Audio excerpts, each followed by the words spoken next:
Okay guys, let's go and try to create this amazing slide. Let's see how it looks like. It's really amazing. You can use it. It's easy and very easy to make. At first we need to create a new slide. In the new slide we go to icons. Why icons? We need this effect, this balloon effect. If we can find it, it's really good.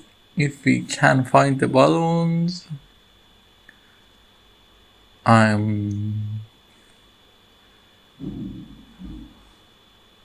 going to find this. It's hard always to find something for me. It's really hard. I can't find anything, and I'm not going to cut this section because I want you to understand sometimes it's hard to find something. It's here. Sorry. Okay, we create the balloons and now we need to insert our shapes. Why? Because we want to create this effect. How we can create this? We need to make this increase in size, but before that let's copy this picture and format it in the background. Why? Because we need to increase the size in the matter to just have these heads in it. Okay, it's good. I think we have the heads we want in the balloons. Okay, what we want to do, we go to grades and convert them to shape, and after that select Ctrl Alt and make them union. And after that we insert a shape rectangle, and after adding the shape, what we are going to do, we are to select all and make them combine. Now just change the picture to yellow and remove the outline.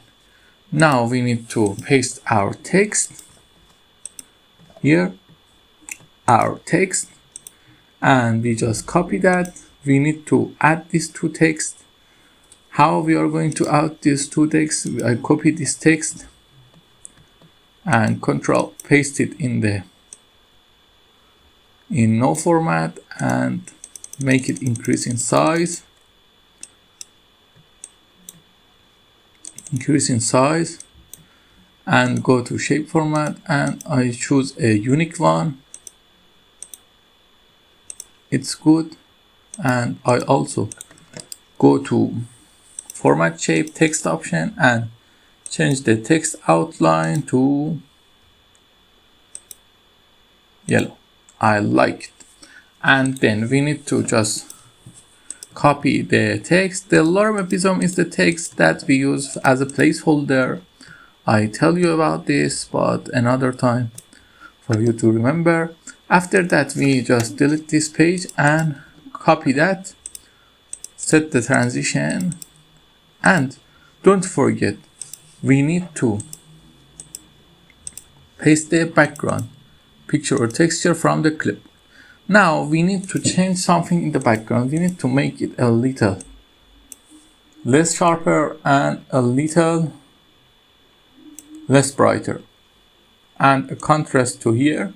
Now we increase it in size. Press Ctrl to increase it better. After that, oh, we make a problem. You can guess. What is the problem? The problem is that we paste a wrong picture in the background. We are going to change from clipboard, go to background, reduce the sharpness, reduce the brightness, increase the contrast. Now we are going to make our text a little bigger, and then we are going to run it. See? This is an amazing effect that we created. You can use for your presentation anytime you want. Don't forget to like and subscribe. Ask me if you need anything in the comments. Until tomorrow, have a good time.